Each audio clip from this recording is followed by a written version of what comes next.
Reciban nuestros saludos desde la UBU Verde. Sean todos bienvenidos a una nueva conferencia. Hoy hablaremos en nuestra conferencia sobre los contaminantes medioambientales, cómo afectan estos a nuestros ecosistemas y, cómo no, a la salud humana. Para ello contamos con Carlos Rumbo Lorenzo, quien nos hablará del papel de la ecotoxicología, así como la evaluación de los contaminantes ambientales. Hola, mi nombre es Carlos Rumbo y soy responsable del grupo de microbiología y toxicología del ICRAM. En la charla de hoy pues vamos a hablar un poco del impacto biológico que tienen los contaminantes ambientales, tanto desde un punto de vista directo sobre su toxicología, sobre un punto de vista más indirecto, como puede ser la influencia que tienen estos compuestos en la resistencia a antibióticos. Y de paso, pues además de contaros un poco este tema, también aprovecho para comentaros el trabajo que hacemos en línea de investigación en el ICRAM, que, como veremos, pues está relacionada con ambas facetas, ¿no? Con el estudio de la toxicología de diferentes compuestos, incluidos contaminantes, y aparte, pues, con bacterias de interés a nivel biomédico, ¿no? Bacterias resistentes a antibióticos. Entonces, pasando ya a lo que es la presentación y a modo de introducción, pues como todo el mundo supone, la contaminación supone un impacto significativo para la salud humana y para el medio ambiente. En 2022, diferentes trabajos han atribuido a la contaminación del aire y del agua, han dicho que está relacionada con 9 millones de muertes en todo el mundo. Y en el caso de los suelos, este número también se considera que es muy importante, aunque en realidad se desconoce la verdadera magnitud de los riesgos que supone para la salud humana y para el medio ambiente, ¿no? Lo que está claro es que el impacto que tiene la contaminación en términos generales para la salud pues, es muy relevante. En cuanto a los diferentes tipos de contaminantes, podemos hablar a grandes rasgos de dos tipos de contaminantes, que serían los contaminantes tradicionales y los contaminantes emergentes. En cuanto a los contaminantes tradicionales, tenemos aquellos que son, digamos, entre comillas, más conocidos para la sociedad, como pueden ser el caso de los hidrocarburos, de los metales pesados, de los pesticidas, que, como veremos, pues también tienen un impacto muy grande en la salud humana, por todos es sabido. Y aparte, pues también tenemos los contaminantes emergentes, que se han empezado a estudiar relativamente hace poco, porque en muchos casos pues, se han empezado a describir recientemente, porque las técnicas analíticas que tenemos a día de hoy son más precisas y, por tanto, pues somos capaces de detectar estos contaminantes en diferentes muestras ambientales. Como ejemplos de estos contaminantes emergentes, podríamos hablar de los PFAS, de los micro y nanoplásticos o de las nanopartículas, ¿no? Todos estos contaminantes emergentes suelen tener características especiales que los hacen más peligrosos desde el punto de vista de la salud humana. Por ejemplo, en el caso de los PFAS, son conocidos por su persistencia en el medio ambiente, ya que no existe en la naturaleza métodos de degradación que puedan eliminarlos de forma natural, y por tanto lo que va a pasar es que se van a acumular y pues una acumulación pues va a estar relacionada pues con su efecto tóxico per se. O el caso de las nanopartículas, que es un caso también especial por las características que tienen estos materiales, también denominados en muchos casos materiales avanzados, y que a día de hoy pues, la Comisión Europea es una de las prioridades estudiar la toxicidad de estos compuestos, tanto para la salud humana como para el medio ambiente, ya que pues, sus propiedades son muy interesantes desde el punto de vista funcional, ya que son aplicados en muchas áreas, ya digo, por su funcionalidad, pero estas características que las hacen funcionalmente muy buenas, pues también hacen que sea muy difícil estudiar su toxicidad y predecirla, con lo cual, pues como digo, es una de las prioridades para la Comisión Europea y a día de hoy, pues muchos proyectos, en los cuales muchos de ellos pues también está implicado el ICRAM, están dedicados pues a estudiar cómo estos materiales avanzados pueden sustituir a otros que son más peligrosos o que han sido denominados como tóxicos para el ser humano, y elucidar cuál es el verdadero impacto de estos materiales avanzados, ¿no? De estas nanopartículas, por ejemplo. En cuanto a la fuente de estos contaminantes, pues prácticamente la principal fuente de origen sería actividad humana, ya que, pues, como he comentado, estos compuestos pues, se producen a través de actividades de la industria, de generación de energía, de transporte, agricultura y ganadería, manejo inadecuado de residuos, que lo que van a hacer es que estos compuestos lleguen al medio ambiente, causen un efecto y además, pues, a través de esto, pues, también estén en contacto con la sociedad en general y aparte, pues, en la gente, en los operarios que trabajan directamente en las fábricas con estos materiales, pues haya una exposición directa que también tiene un efecto en la salud. En cuanto a la distribución de los contaminantes en Europa, he puesto aquí dos gráficas que me parecen muy ilustrativas de cuál es la magnitud del problema. A la izquierda lo que se puede ver es una estimación que han hecho de los contaminantes, los principales contaminantes y su distribución en aguas subterráneas y suelos de Europa. Es una gráfica que se ha ido extraída de una revisión que ha sido publicada en 2013, o sea que ya tiene unos años, pero que ha sido muy completa y que ha sido un estudio muy en profundidad de qué contaminantes se presentaban en las diferentes muestras. Y como podemos ver, en ambos casos, tanto en aguas como en suelos, los principales contaminantes son los metales pesados, por un lado, y los aceites minerales. En la gráfica de la derecha lo que tenemos es un mapa de Europa en el cual se muestra la distribución de los diferentes PFAS, de sitios contaminados con PFAS, que si recordáis, pues era un material, era un tóxico emergente. Y como podéis ver, pues en la gráfica lo que se representa es a mayor intensidad de oscuridad del color, mayor concentración de PFAS en este caso. Y como se puede observar en la gráfica, pues prácticamente Europa en su totalidad pues se ha detectado la presencia de estos contaminantes. En algunos casos, pues principalmente en el centro de Europa y hacia Escandinavia, pues se observa que la concentración, en algunos casos las concentraciones pues, son muy altas. Estas gráficas son extraídas también de diferentes trabajos en los cuales lo que se hace pues describe un poco en general los efectos que tienen diferentes contaminantes para la salud humana, ¿no? Pues en el caso de la gráfica de la tabla de la izquierda, pues son algunos de los contaminantes tradicionales, como los metales pesados o los pesticidas, en el cual se define pues, la fuente de contaminación para el medio ambiente y los impactos que tiene para la salud humana estos diferentes compuestos, que como se puede ver en la columna de la derecha, pues se puede ver que hay una variedad de efectos que van desde diferentes cánceres hasta la afectación de diferentes órganos, desde el hígado, corazón, pulmones, así como efectos en la fertilidad y en el desarrollo. Y en la gráfica de la derecha lo que se observa pues, es un efecto de es un resumen de los efectos que se han descrito para los PFAS, que como he comentado antes, pues uno de los contaminantes emergentes. Y como se observa en la gráfica, pues lo mismo que hemos visto en la tabla de la izquierda, pues hay una gran mezcla de efectos, ¿no? Que van desde diferentes órganos afectados, como el hígado, como los pulmones, el corazón, diferentes tipos de cánceres y efectos también pues, en el desarrollo, ¿no? Tanto en la fertilidad como en el desarrollo del embrión y efectos en el sistema inmune. Por todo esto, pues queda bastante patente que los contaminantes que actualmente se están detectando en el medio ambiente pues suponen un gran riesgo para la salud humana y tienen un impacto muy importante en la misma. Y una cosa que está bien aclarar y que muchas veces parece que no se tiene en cuenta es que realmente el ser humano no está expuesto a un contaminante de manera individual, sino que está expuesto a una mezcla de contaminantes. Tal y como se pretende representar en la gráfica, pues un ser humano promedio está expuesto a diferentes contaminantes del aire, como pueden ser pues, los tubos de escape de los coches, las emisiones de las fábricas, pesticidas que se utilizan en agricultura.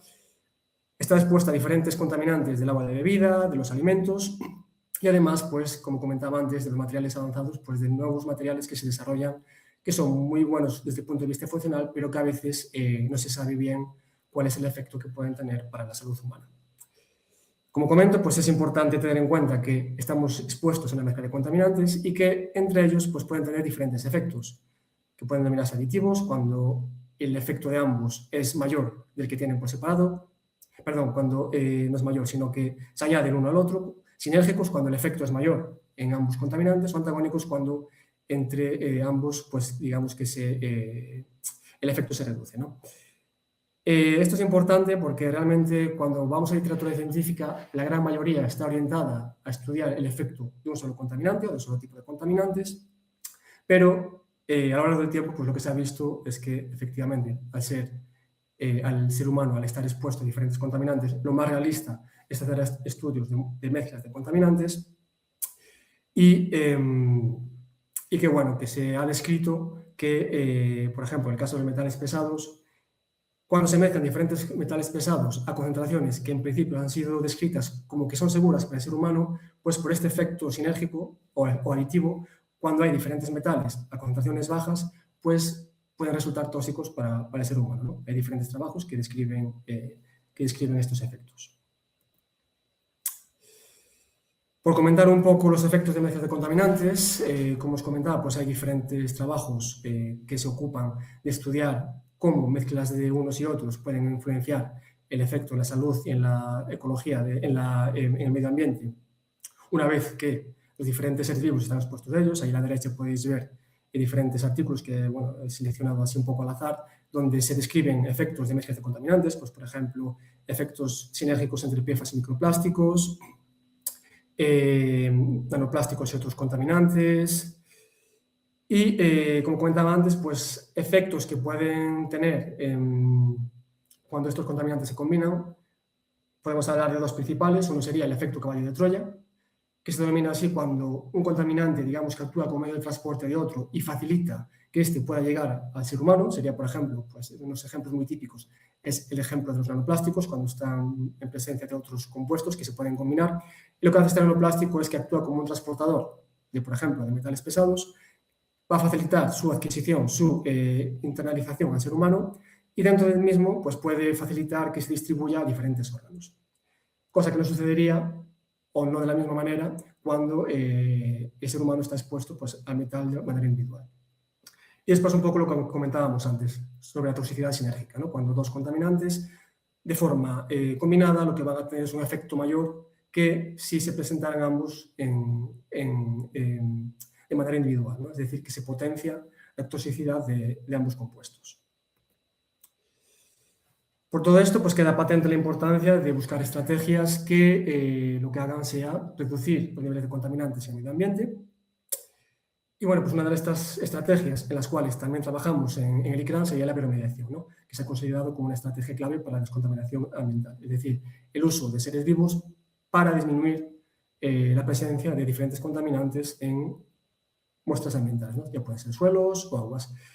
Ahí os he puesto dos proyectos en los que hemos trabajado en ICRAN, en los que yo he estado principalmente implicado, que son Greener y Biosismo. Ambos están orientados al uso de diferentes técnicas de bioremediación para la reducción de contaminantes. Y uno de los parámetros que se ha medido, además de la reducción de niveles de contaminantes tras aplicar la técnica de bioremediación para ver la eficacia del proceso, ha sido estudiar la toxicidad de las muestras, que es algo que se ha empezado a tener en cuenta sobre todo en los últimos años, ya que en un primer momento la eficacia de la bioremediación se solía evaluar principalmente poniendo atención simplemente a la reducción y la concentración de contaminantes, ¿no? Entonces, como os comentaba, pues el estudio de toxicidad tras aplicar el proceso de bioremediación es un factor esencial para evaluar la eficacia del proceso. Ya que si solo tenemos en cuenta los niveles de contaminantes, pues podemos estar perdiéndonos otras cosas que estén afectando, pues por ejemplo, la toxicidad de las muestras, ya que durante el proceso de bioremediación muchas veces pues, se pueden producir diferentes efectos como que haya toxicidad después de la bioremediación, por ejemplo, pues por la acumulación de metabolitos secundarios que se han producido tras la eliminación de los compuestos, que muchas veces pues, pueden resultar tóxicos, ¿no? Por tanto, pues, cuando se lleva a cabo un proceso de bioremediación, es muy importante, por un lado, pues, realizar análisis de contaminantes para ver que efectivamente el proceso de bioremediación es efectivo en el sentido de que es capaz de reducir la concentración de los contaminantes que se pretenden eliminar, pero además es muy importante hacer una evaluación de la toxicidad de las muestras antes y después de bioremediación, que es algo que hemos hecho pues, en los proyectos que os comentaba antes en Biosismo y en Greener, en los cuales pues, en esos proyectos se trabajaron con muestras tanto de suelo como de agua, en los cuales se aplicaron diferentes procesos de bioremediación. Había una gran variedad de contaminantes en las muestras que se seleccionaron, partiendo de hidrocarburos, metales pesados, colorantes en algunos casos, aguas con metales pesados. Y lo que se hacía pues, era estudiar la toxicidad de la muestra antes de aplicar el proceso de bioremediación y después para añadir pues, un parámetro adicional que permita evaluar la eficiencia del proceso de bioremediación, ¿no? Es decir, que además de disminuir los contaminantes, también las muestras son más seguras, ¿no? Se disminuye la toxicidad de la muestra ambiental. En este punto, pues se cabría preguntar cómo se estudian la toxicidad de las muestras ambientales, ¿no? ¿Qué métodos se utilizan para saber si una muestra es tóxica o no, una muestra ambiental, como digo? Aquí os he puesto un ejemplo de uno de los trabajos que se ha publicado en el contexto de Greener, el proyecto Greener, en el cual lo que hicimos fue pues, estudiar la toxicidad de diferentes suelos, los cuales se estudiaron, se aplicaron diferentes técnicas de bioremediación, los cuales estaban contaminados con diferentes concentraciones de hidrocarburos y de metales pesados. En este caso no se hizo una comparativa de lo que pasó antes y después, en este trabajo me refiero, no se hizo una comparativa de lo que pasaba antes y después de la bioremediación, simplemente se comparó los tres suelos de manera inicial ya contaminados, el efecto que tenían para la salud humana, y después más adelante pues sí que para diferentes reports del proyecto sí que se hizo esta comparativa pues, con las muestras tratadas tras la aplicación de la bioremediación. Entonces, ¿cómo se estudia la toxicidad de muestras? ¿Qué es lo que hacemos, por ejemplo, en el ICRAM cuando recibimos una muestra ambiental de suelo o de agua para estudiar su toxicidad? Bueno, pues es lo que pretendo un poco representar en este trabajo que os pongo ahí, ¿no? Por un lado, para el estudio de suelo se pueden utilizar dos aplicaciones. Por un lado, estaría métodos in vitro, en los cuales no podemos trabajar con el suelo directamente, sino que tenemos que aplicar diferentes metodologías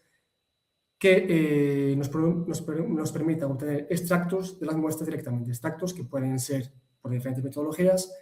utilizados para extraer bien hidrocarburos de las muestras de suelo o bien metales pesados. Según lo que queramos hacer, podemos aplicar un protocolo u otro. Y en nuestro caso lo que hicimos, y lo que hacemos en ICRAM, en muchos proyectos, pues fue aplicarlo a diferentes modelos in vitro. Como podéis ver ahí, serían células humanas, que sería esta de aquí arriba, que son las células G2, que son células de hígado,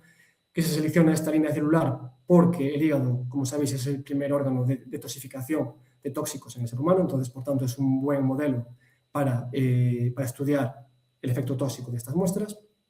Y aparte, pues estudiamos microorganismos, representantes de contaminación, de exposición ambiental, como pueden ser levaduras Saccharomyces cerevisiae o bien una bacteria, Pseudomonas flutida. Esto también es importante remarcarlo porque para ver el efecto que tiene un contaminante en el medio ambiente no solo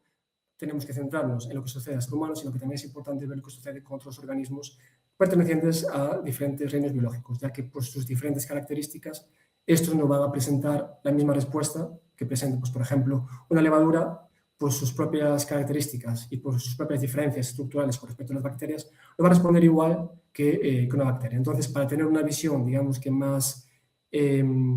realista del efecto que un compuesto puede tener, del impacto que este puede tener un contaminante en el medio ambiente, pues es bueno tener la visión global de qué sucede en diferentes reinos biológicos. Y además, esto no lo hacemos en ICRAM, pero lo hicimos en colaboración con el EITAD. Lo que hicimos fue estudios de toxicidad in vivo, en el cual aquí sí que se utiliza directamente la tierra contaminada, y lo que se hacía pues, fue, en este caso, se utilizaban gusanos, una especie de gusanos que se utilizan en este tipo de ensayos, y ver pues, los efectos que tenían al crecer los gusanos en este suelo, tanto en su viabilidad como en su capacidad de reproducción.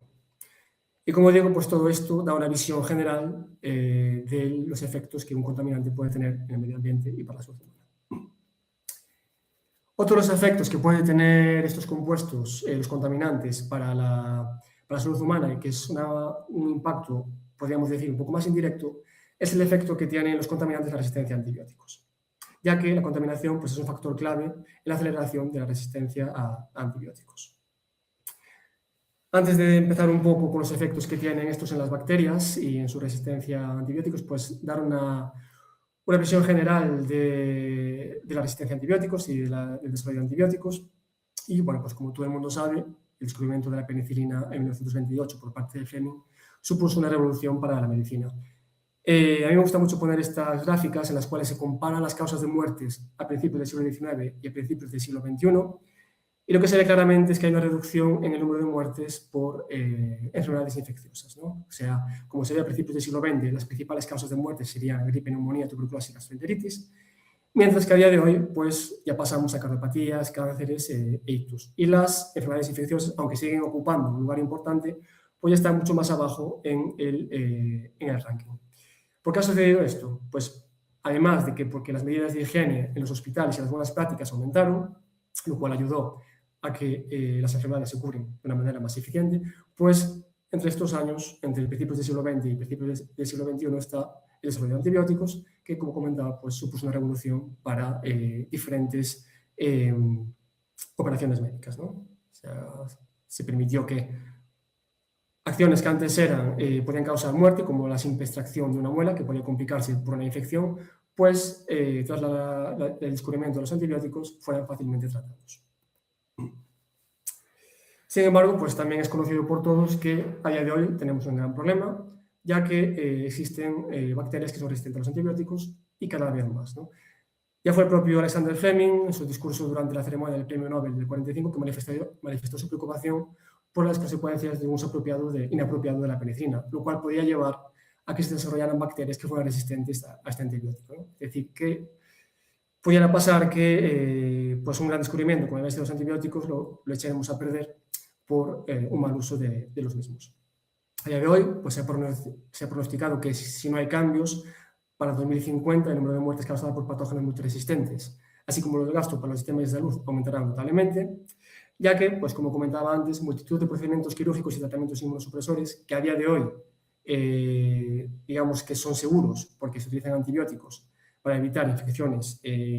post-tratamiento, pues se verán afectados, ya que si hay bacterias que son resistentes a los antibióticos, pues estos dejarán de ser útiles y provocará de nuevo que volvamos un poco para atrás a mediados del siglo XIX, donde, si recordáis la gráfica anterior, pues las principales causas de muerte estaban asociadas a enfermedades infecciosas. Como digo, pues, y como probablemente todo el mundo ha visto en los últimos años, pues es un problema en el cual se está intentando concienciar a la gente del uso de antibióticos, que se usen cuando se tienen que usar y que se usen en la medida que se tienen que usar. Y bueno, aquí lo que he puesto pues, es un ejemplo de diferentes carteles que he visto pues, aquí al lado en el centro médico, de Burgos, en los cuales pues, se describe un poco qué se puede hacer para utilizar los antibióticos y cuando nos recomienda usarlos, por ejemplo, pues en la gráfica del medio, que comenta que no se deben utilizar, por ejemplo, cuando tienes una gripe o un catarro, ni como el COVID, ya que estos son virus y los antibióticos son solo activos contra bacterias. Y que es un poco lo que representa el cartel de derecha, en el cual denomina los antibióticos gominolicina cuando son utilizados contra virus, porque al final su efecto sería el mismo. Al no ser activos contra virus, pues sería como un poco como tomarse una gominola, ¿no? Algunos números asociados a la resistencia a antibióticos a día de hoy, pues en Europa, el Centro Europeo para la Prevención y el Control de las Enfermedades estimó que las infecciones adquiridas en hospitales están implicadas en más de 35.000 muertes al año, lo cual es un número muy alto, y como decíamos, de seguir así, es esperable que para el 2050 este número vaya aumentando. Y no es solo un problema desde el punto de vista económico, desde el punto de vista de la salud humana, sino que también es un problema muy importante desde el punto de vista económico, ya que supone grandes cargas para los sistemas de salud nacionales de los diferentes países, ¿no? De hecho, de acuerdo con la OCDE, la resistencia a antimicrobianos genera un coste anual cercano a los 11.700 millones de euros en los países de la Unión Europea y el Espacio Económico Europeo, que están asociados, por un lado, al aumento de las estancias en los hospitales, es decir, cuando una persona va al hospital por cualquier intervención y coge una infección nosocomial, es decir, una infección que se puede adquirir en los hospitales, lo que va a hacer es que va a aumentar el tiempo de estancia en el hospital, lo cual supone un gasto mayores en cuanto a recursos. Y además, pues, estos gastos están asociados pues, a las bajas laborales debido a diferentes consecuencias relacionadas con infecciones adquiridas por bacterias resistentes a antibióticos. Digamos que es un compendio de causas. Por tanto, pues, este tipo de infecciones representa una de las mayores amenazas para las cuales la medicina moderna se está enfrentando en la actualidad. Esta gráfica también es un trabajo publicado en 2015, en el cual es muy gráfico porque enseña muy bien, es muy ilustrativo a la hora de enseñar cuánto puede tardar en surgir una bacteria resistente a un determinado antibiótico una vez que este es introducido al mercado. Por ejemplo, en el caso de la penicilina, que fue el primero del que hablamos, que fue descubierta por Fleming, como habíamos comentado anteriormente, pues vemos que, aunque fue introducida para un uso más amplio en 1943, como se puede ver en la gráfica. Anteriormente ya se utilizaban tenían un uso más limitado, pero ya en 1940 se conocía en cepas de Staphylococcus aureus resistentes a penicilina. En el caso de la tetraciclina, por ejemplo, que fue puesta en el mercado en 1950, pues en este caso tuvimos un margen de 9 años para descubrir una bacteria resistente a este antibiótico, pero en otros casos, como en el caso de la meticilina, pues simplemente bastaron 2 años para descubrir la primera bacteria resistente a meticilina una vez que este fue puesto en el mercado. Y en otros casos, como en el caso del levofloxacin, pues el propio año que saltó al mercado, pues ya se describieron bacterias resistentes a antibióticos. Por lo tanto, esto lo que pretende mostrar es que la adquisición de resistencias a un antibiótico puede ser un proceso que sea muy rápido, como se puede observar en esta tabla. Y otro tema es que también muchas veces, el candidato más inesperado puede ser aquel que se convierta, pues, hablando mal y terminando pronto, en un monstruo, ¿no? Sería el caso de Acinetobacter baumannii,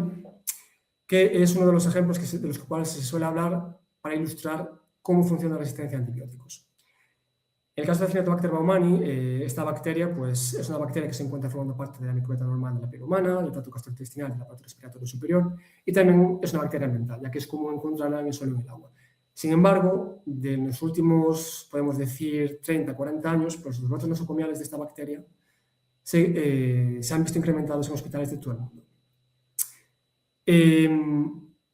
Esta bacteria lo que ha pasado es que a partir sobre todo del 2008 ha saltado, digamos que antes ya había algunos brotes en diferentes hospitales de todo el mundo, se había descrito bacterias de Acinetobacter baumannii resistentes a antibióticos o a varios antibióticos, pero digamos que eran zonas mal localizadas. A partir del 2003-2004, digamos que el problema se volvió global. Y como decía, pues es una bacteria que durante muchos años se consideró que era ambiental, que no suponía un problema, que muchas veces cuando se aislaba de enfermos se suponía que era una contaminación ambiental, que no era causante de esa infección, pero que en los últimos, como digo, en los últimos 40 años pues ha ido ganando importancia hasta convertirse a día de hoy en uno de los principales patógenos a nivel mundial. Esta bacteria pues tiene ya dos importantes características intrínsecas que la convierten en un patógeno muy importante, que son, por un lado, la baja permeabilidad de su membrana externa, lo cual va a impedir que muchos antibióticos accedan fácilmente a su interior y lleven a cabo su acción, es decir, que eliminen a la bacteria. Y por otro lado, la plasticidad de su genoma. Digamos que tiene amplia facilidad para adquirir diferentes cadenas de resistencia, introducirlos en su genoma y producir estos mecanismos de resistencia, haciéndola resistente pues, a diferentes antibióticos. De hecho, está la importancia de esta bacteria que en 2008, quiero recordar, a principios de los 2000, no recuerdo el año con exactitud, pues Acinetobacter baumannii ha sido considerada uno de los 6 microorganismos más peligrosos para el ser humano por la ISA, por la Sociedad Americana de Infecciones, de enfermedades infecciosas, y actualmente está presente en la lista de la OMS de patógenos prioritarios para los cuales la investigación y desarrollo de nuevos antibióticos es totalmente necesaria. Aquí podemos ver diferentes patógenos y la prioridad que tienen, pues hay el grupo crítico, la alta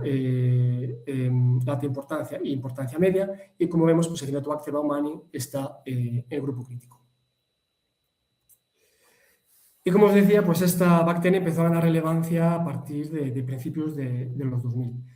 Sobre todo cuando las infecciones nosocomiales causadas por esta bacteria pues fueron importantes a nivel global. Aquí he seleccionado algunas noticias relacionadas con esta bacteria porque digamos que esta bacteria ha solido salir muchas veces en diferentes medios de comunicación porque es una bacteria que está asociada a infecciones de heridas en soldados durante la guerra. Entonces, por ejemplo, aquí os pongo una noticia del 2003, quiero recordar, en el cual hablan de la bacteria asesina que salió de Irak, ¿no? Digamos que esta bacteria durante el 2003, durante la guerra de Irak, empezó a dar relevancia porque las infecciones que causaba en heridas de soldados durante la guerra pues eran resistentes a antibióticos y en muchos casos eran intratables, con lo cual hubo que llegar incluso a casos extremos de amputación de miembros para evitar la infección. También en 2008 pues, hubo un brote importante en el hospital 12 de octubre, la cual estuvo implicada en 250 infecciones en la unidad de cuidados intensivos. Estas bacterias son especialmente importantes en las unidades de cuidados intensivos porque digamos que ahí se da el ambiente adecuado para que cause una infección grave, ¿no? Estamos en un ambiente que es hospitalario, donde hay las bacterias que proliferan ahí están sometidas a alta presión por la presencia de diferentes antibióticos, diferentes desinfectantes, con lo cual son resistentes.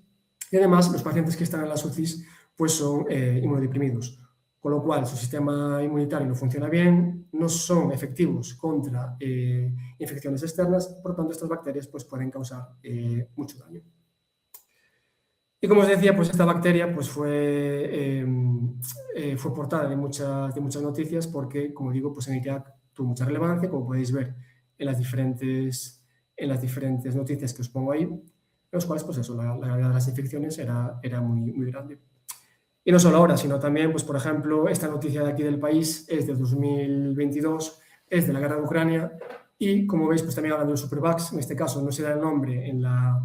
el título de la noticia, pero cuando profundizabas en la misma, estaba hablando de Helicobacter pneumoniae y de las infecciones que estaban teniendo los soldados, tanto rusos como ucranianos, en las heridas pues por esta bacteria, ¿no? Y que estaban siendo reportadas como resistentes a antibióticos. Y ahora a este punto pues podemos comentar un poco cómo influyen los contaminantes en resistencia a los antibióticos.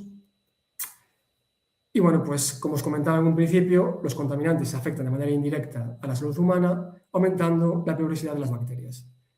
¿Cómo lo hacen? Pues una vez que la bacteria está expuesta a diferentes contaminantes, pues se ha descrito que estas pueden actuar sobre las mismas de diferentes maneras, haciéndolas más peligrosas. Por ejemplo, por algunas de las diferentes causas las cuales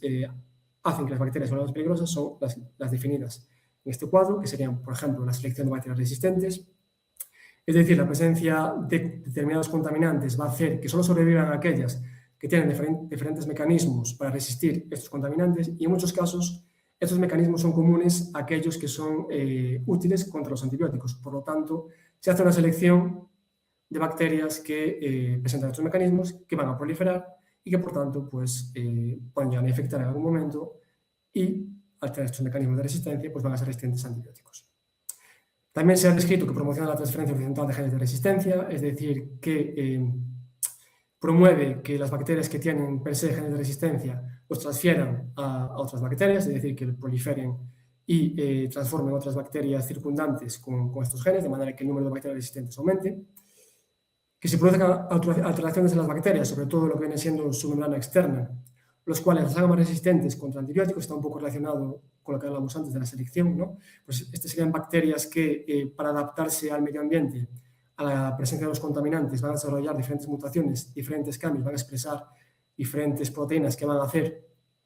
que sean más duras con respecto a estos contaminantes y estos mecanismos pues, también van a ser útiles contra los antibióticos.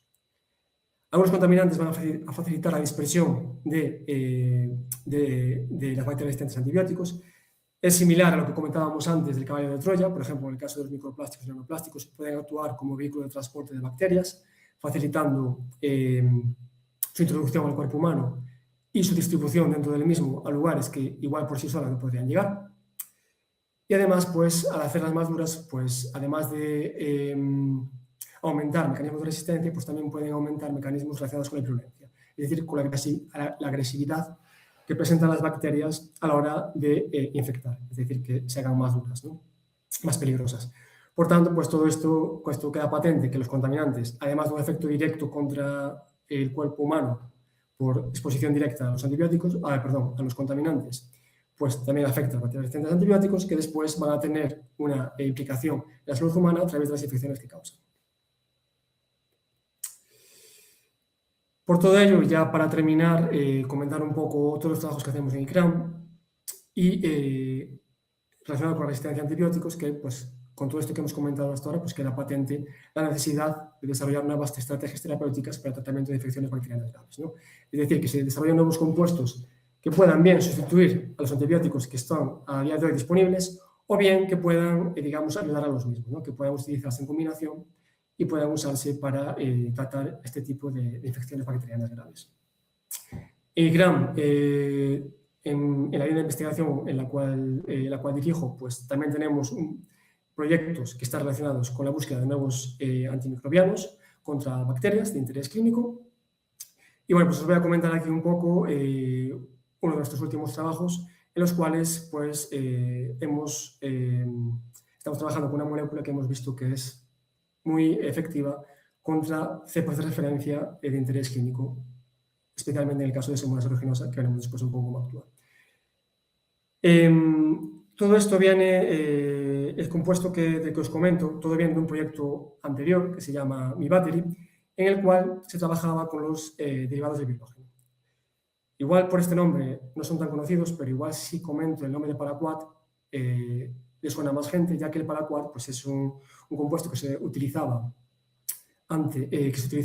como pesticida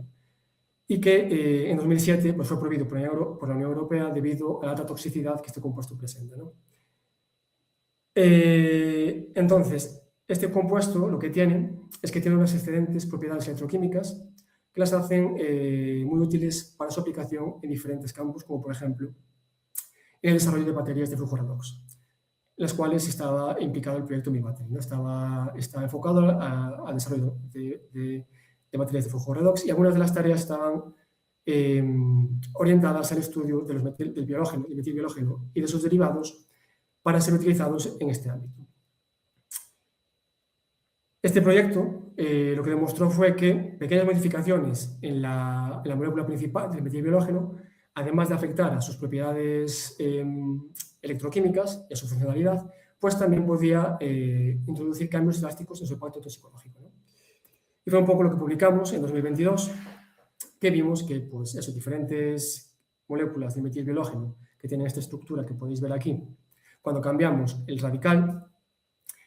pues el impacto biológico que tienen ante diferentes organismos pues, es diferente.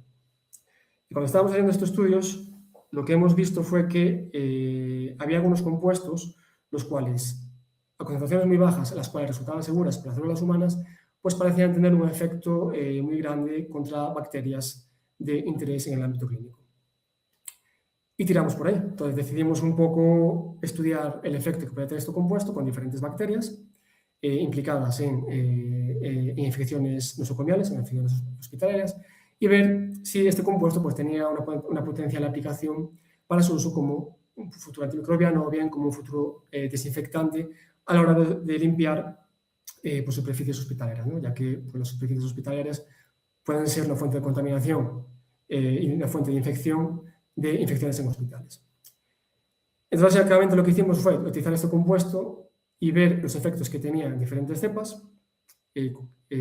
Trabajamos principalmente con estas cuatro, son Pseudomonas aeruginosa, Cyanobacter baumannii, Klebsiella pneumoniae y Staphylococcus aureus, que si recordáis, estas bacterias, estas especies, no estas cepas concretas, pero estas especies, eran las que estaban en las listas de la OMS y de la ITSA, y nos dedicamos a evaluar la eficacia del compuesto a diferentes ámbitos. Bien, cómo afectaba a la viabilidad de la bacteria, si la mataba o permitía su supervivencia, o bien si afectaba a su crecimiento, estudiando sus efectos en el biofilm. El biofilm son estas estructuras que forman las bacterias en las cuales están protegidas por una matriz, están embebidas en su interior, lo cual estos biofilms son muy resistentes, colonizan material hospitalario, son muy difíciles de eliminar y por tanto pues, tener un compuesto que sea capaz de eliminarlo pues sería muy útil en este ámbito. Y además pues, estudiamos efectos en infección, ¿no? Como os comentaba antes, este compuesto parecía ser activo contra bacterias gram negativas, como por ejemplo Pseudomonas aeruginosa, a concentraciones muy bajas, que eran concentraciones seguras para células humanas. Entonces quisimos ver el efecto que tenía durante la infección. Y bueno, sin entrar en muchos detalles, sí que vimos pues, que estos compuestos, principalmente Pseudomonas aeruginosa, pues era capaz de disminuir el biofilm. Y en cuanto hablamos de la infección, por mostraros unas imágenes que son bastante vistosas, pues vimos que efectivamente a concentraciones las cuales eran seguras para células humanas, este compuesto era capaz de generar la infección y por tanto permitir la supervivencia de las células. Y es un poco lo que se representa en estas imágenes, ¿no? Cuando se hacía una infección de células con Pseudomonas aeruginosa, digo, esta bacteria que es de interés en el ámbito clínico, y añadíamos el compuesto a la vez, lo que habíamos era que, pues, cambios en la morfología de las células que eran indicativos de que la infección estaba siendo ralentizada. Aquí lo que vemos sería en la columna A células sanas, es decir, células que no han sido expuestas a la bacteria, y vemos que mantiene la morfología a las diferentes horas testadas, se poblaron a las 2, 3, 6, 12, 24 horas. En la columna B vemos células que han sido infectadas sin presencia de compuesto, es decir, células que iban a morir. Entonces lo que vemos es que a las 3 horas ya se empiezan a ver células redondeadas, esto es indicativo de que las células están empezando a morir. A las 6 horas este cambio en la morfología ya era más evidente, a las 12 horas igual, y a las 24 horas no es que la foto haya salido mal, sino que el cultivo estaba tan destruido que ya no se veía ni la morfología de las células, ni redondeadas ni su morfología normal. O sea, las células estaban completamente destruidas. La columna C serían células tratadas con una concentración que es efectiva contra Pseudomonas aeruginosa. Y lo que vimos fue como un retraso en el cambio de la morfología de la célula. Como se puede ver aquí, hasta las 24 horas no conseguimos ver este redondeo de las células, que era indicativo de que la célula estaba empezando a morir, pero lo cual suponía un retraso de pues hasta 21 horas, podríamos decir, con respecto a las células que han sido infectadas y no tratadas. Y lo mismo en el caso de células tratadas con una concentración un poco mayor que esta de aquí, del compuesto, e infectadas, que vimos que en las 24 horas no hubo cambio en la morfología celular, por lo tanto las células estaban resistiendo a la infección de este compuesto, de esta bacteria, perdón.